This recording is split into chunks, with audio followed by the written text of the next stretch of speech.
ఇక fourth estate పేరుతో కూడా రకరకాల వార్తలనేది ప్రజలను ప్రభావితం చేసే విధంగా ఉంటున్నాయి. ఈ విషయాలకు సంబంధించి TWJF సీనియర్ జర్నలిస్ట్ బసవపున్నయ్య ఉన్నారు. సార్ చెప్పండి, నిజంగా ఈ వ్యవహారాలను చూస్తే మీకు ఏ విధంగా అనిపిస్తుంది? ఫోర్త్ ఎస్టేట్ ఇదే తప్ప అంటారా, లేదంటే వ్యక్తిగత యొక్క విషయాలను బహిర్గతం చేయడం తప్ప అంటారా? దీన్ని ఏ విధంగా చూస్తారు? ముందుగా మనం మీడియా స్వేచ్ఛ గురించి మనం మాట్లాడుకోవాల్సిన అవసరం ఉంది. మీడియాకు రాజ్యాంగపరమైన బాధ్యతలు ఉన్నాయి, హక్కులు ఉన్నాయి, రక్షణ కూడా చేసుకునే అవకాశం ఉంది. మీడియా అనేది ప్రజల తరఫున ప్రభుత్వంతో వారిదిగా ఉంటూ పనిచేయాల్సిన అవసరం ఉంది. నిరంతరం ప్రజా సమస్యల మీద ఫోకస్ చేయాల్సిన అవసరం ఉంది. ఇదే నేపథ్యంలో ఇక్కడ మీడియాకి ఎవరు అతీతం కాదు. ఇటు పొలిటికల్ నాయకులు కానీ ప్రభుత్వం కానీ ఎవరు అతీతం కాదు. ప్రతి ఒక్కరి విషయాన్ని సమాజం ముందుంచుతుంది, ప్రజలు తెలుసుకునే అవకాశాన్ని వాళ్ళకి కల్పిస్తుంది. ఇక్కడ ఏ ఇన్సిడెంట్ అయినా సరే, రాజకీయంగా వ్యక్తుల మీద వచ్చే ఆరోపణలు, విమర్శలు కావచ్చు, ఇంకేదైనా కావచ్చు, ఏదైనా కావచ్చు, నిజాన్ని చెప్పగలిగేదే మీడియా. మీడియాకు రాజ్యాంగంలోని ఆర్టికల్ 19(1)A ద్వారా స్వేచ్ఛ, పౌర స్వేచ్ఛనే మీడియా స్వేచ్ఛగా భావిస్తున్నాం. ఆ స్వేచ్ఛ ద్వారానే ఇవాళ అనేక సమస్యల మీద వార్తలు రాయడం, కథనాలు ప్రసారాలు చేయడం ఇవన్నీ జరుగుతుంది. అయితే వ్యక్తుల మీద మనం వార్తలు వేసేటప్పుడు కానీ, కథనాలు ప్రసారం చేసేటప్పుడు కానీ మనకు కూడా స్వీయ నియంత్రణ పాటించాల్సిన అవసరం ఉంది. దాన్ని ఏంటంటే, ఎవరైనా ఒక వ్యక్తి మీద ఆరోపణలు, విమర్శలు చేస్తూ ఒక వార్త రాస్తేనో, ఒక కథనం ప్రసారం చేస్తేనో మనం వాళ్ళ వివరణ కోరాల్సిన అవసరం ఉంది. మన మీడియాగా అది మన బాధ్యత. ఒకవేళ అత్యవసర పరిస్థితుల్లో కొన్ని సందర్భాల్లో వివరణ కోరే అవకాశం లేకుంటే అవతల వ్యక్తులకు, ఎవరైతే బాధితులుగా భావిస్తున్న వాళ్ళు ఎవరైతే ఉంటారో వాళ్ళు ఆ వార్తల మీద, ఆ ప్రసారాల మీద ప్రెస్ కౌన్సిల్ ఫిర్యాదు చేసుకునే అవకాశం ఉంటుంది. ఇవన్నీ వినియోగించుకోకుండా ఇష్టానుసారం మీడియా హౌజుల మీద, మీడియా పత్రికా కార్యాలయం మీద, లేదా జర్నలిస్టుల మీద దాడులు చేయడం, వాళ్ళని వేధింపులకు గురి చేయడం, కేసులు పెట్టడం ఇట్లాంటివి జరుగుతున్నాయి. ఇది సరికాదు. ఈ అంశాలన్నింటినీ తెలంగాణ వర్కింగ్ జర్నలిస్ట్ ఫెడరేషన్ రాష్ట్ర ప్రధాన కార్యదర్శిగా నేను ఖండిస్తున్నా. విషయం ఏంటంటే, మీడియాకు స్వేచ్ఛ ఉందనే సంగతి ఇటు ప్రభుత్వాలు గ్రహించాలి, రాజకీయ నాయకులు గ్రహించాలి. మీడియాకు స్వతంత్రం ఉంది, దాన్ని వాడుకుంటుంది. ప్రజల తరఫున, ప్రజల అభివృద్ధి సంక్షేమం కోసం ఖచ్చితంగా వాడుకుంటుంది. ఇందులో డౌట్ లేదు. కానీ అంటే మీడియాలో వస్తున్నటువంటి ప్రతి అంశం కూడా మీరు అన్నట్టు వాస్తవాలను గ్రహించాలంటున్నారు. ఎందుకంటే ప్రజా ప్రయోజనాల కోసం మాత్రమే ఫోర్త్ ఎస్టేట్ ఉందంటున్నారు. మరి దాడులు జరిగేటువంటి పరిస్థితి ఎందుకు తీసుకొచ్చింది అనుకుంటారు? దాడులు జరుగుతున్నాయంటే నిజాన్ని, వాస్తవాల్ని జీర్ణించుకోలేక వ్యతిరేకంగా భావిస్తూ అట్లా చేస్తున్నారు. అది వాస్తవం కాదు. పత్రికల పని, ఛానళ్ళ పని అది. ప్రజల తరఫున వాస్తవాలను ప్రభుత్వం దృష్టికి తీసుకెళ్ళి సమస్యలను కానీ, ఇతరత ఇష్యూస్ కానీ చేయాల్సిన బాధ్యత మీడియాది.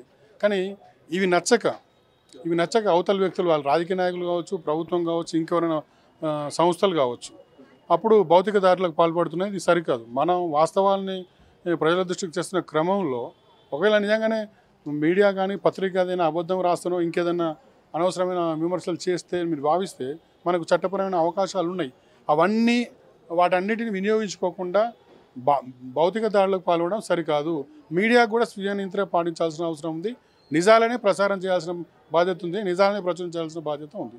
కానీ ఒకప్పుడు వస్తున్నటువంటి వార్తలకు ఇప్పుడు వస్తున్నటువంటి వార్తలకు చాలా వ్యత్యాసం ఉంది. ఎందుకంటే పీపుల్స్ని ఇన్ఫ్లుయెన్స్ చేయడమే మా ప్రధాన ఎజెండా అనే ఒక నేపంతో అటు సంస్థలు కావచ్చు, వాళ్ళకు ప్రలోభ పెడుతున్నటువంటి పార్టీలు కావచ్చు, ఇలా చూస్తే ఎన్నో అంశాలు దోహదపడుతున్నాయి అనుకోవాలి. కానీ ఒక్క తంబునేల్ అనేది ఒక జీవితాన్ని నాశనం చేస్తుంది.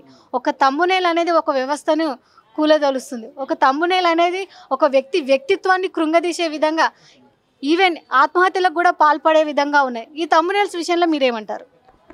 ఒకటి, అసలు మీడియా ఈ విధంగా తయారు కావడానికి కారణం ప్రధానంగా సరళీకృత ఆర్థిక విధానాలు. సరళీకృత ఆర్థిక వెళ్ళాలంటే మీకు గ్లోబలైజేషన్, మన ప్రైవేటైజేషన్, ఇవన్నీ మీకు అర్థమై ఉండాలి. ఇవాళ మీడియాలో ప్రైవేట్ శక్తులు, కార్పొరేట్ శక్తులు ప్రవేశించి మొత్తం మీడియాను ఆక్రమించినాయి. వాళ్ళ పాలసీల ప్రకారం ఇవాళ మీడియాని, అందులో పనిచేస్తున్న జర్నలిస్టులను కానీ, ఉద్యోగులను కానీ పనిచేయాలని చెప్తున్నాయి.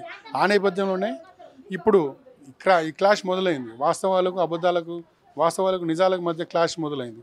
ఆ నేపథ్యంలోనే సమస్యలు వస్తున్నాయి. థంబ్నెయిల్స్ అయినా ఏదైనా ఒక ఇష్యూ వచ్చినప్పుడు దాన్ని, నిజాన్ని నిర్భయంగా బయటపెట్టే బదులు అబద్ధాలని ప్రసారం చేయాల్సిన పరిస్థితి వచ్చింది.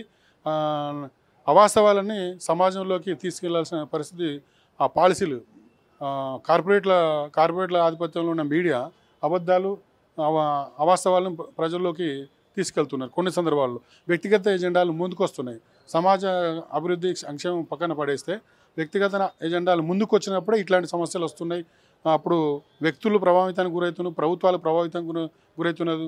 ఆ ఫలితంగా జర్నలిస్టులు మీడియా సంస్థల మీద దాడులు జరగడానికి కారణమవుతుంది. కానీ ఓవరాల్గా మీరు అటు మీడియా వ్యవస్థలకు కావచ్చు, యాజమాన్యానికి కావచ్చు, ఇటు ప్రభుత్వాలకు కానీ మీరేం చెప్పదలుచుకున్నారు? ఒకటే, ఎవరి బాధ్యతన వాళ్ళు సక్రమంగా నిర్వర్తించాలి. ప్రభుత్వం చట్ట ప్రకారం వ్యవహరించాలి. మీడియా స్వీయ నియంత్రణ పాటిస్తూ తన పరిధి ఎంత ఉందో ఆ మేరకు ప్రజల తరఫున పనిచేయాల్సిందే. మనం పనిచేస్తున్న సంస్థలకు గౌరవిస్తూ వాళ్ళ పాలసీల ప్రకారం పనిచేయాల్సిందే. అదే క్రమంలో మనకు కూడా బాధ్యత ఉంటుంది. మనం మెజారిటీ ప్రజల తరఫున మీడియాగా మనం పనిచేయాల్సిన అవసరం ఉంది. ఇక్కడ వివక్ష చూపాల్సిన అవసరం లేదు. అబద్ధాలు అవాస్తవాలను ప్రసారం చేయాల్సిన అవసరం లేదు, ప్రచురించాల్సిన అవసరం లేదు. ఒకటే, నిజాన్ని నిర్భయంగా బయటపెట్టాలి. అదే సందర్భంలో ప్రభుత్వం కానీ, రాజకీయ పార్టీలు కానీ, రాజకీయ నాయకులు కానీ ఆ మేరకు దాన్ని స్వీకరించి మనల్ని మనం సంస్కరించుకోవాలి, మార్చుకోవాలి. వ్యవస్థను సంస్కరించే క్రమంలో అందరం తల చేయి చేసి మీడియాకు సహకరించాలి. ఎందుకంటే ప్రజల తరఫున పనిచేసే మీడియా నిర్భయంగా స్వేచ్ఛగా మనం మాట్లాడలేకపోతే ఇబ్బందులు వస్తుంటాయి. ఇది చూస్తున్నాం. మొత్తంగా చూస్తే మాత్రం ఏ రంగంలో అయినా కూడా కొంత నిజాయితీ, నిబద్ధత, అదేవిధంగా చట్టానికి లోబడి మాత్రమే అన్ని రంగాలు పనిచేయాలి. ముందుగా ప్రజలకు వారధి, ప్రభుత్వానికి ప్రజలకు వారధిగా ఉన్నటువంటి మీడియా వ్యవస్థ అనేది ప్రతి విషయాన్ని పరిగణంలోకి తీసుకొని ఆ విషయం పైన పూర్తి విచారణ జరిపిన అనంతరం మాత్రమే దాన్ని వార్తల్లోకి ప్రచురించాలని చెప్పేసి TUWJ ఫెడరేషన్ బసవ పున్నయ్య కోరుతున్నటువంటి పరిస్థితి. వీడియో జర్నలిస్ట్ రంజిత్తో రాణి, ప్రెస్ క్లబ్.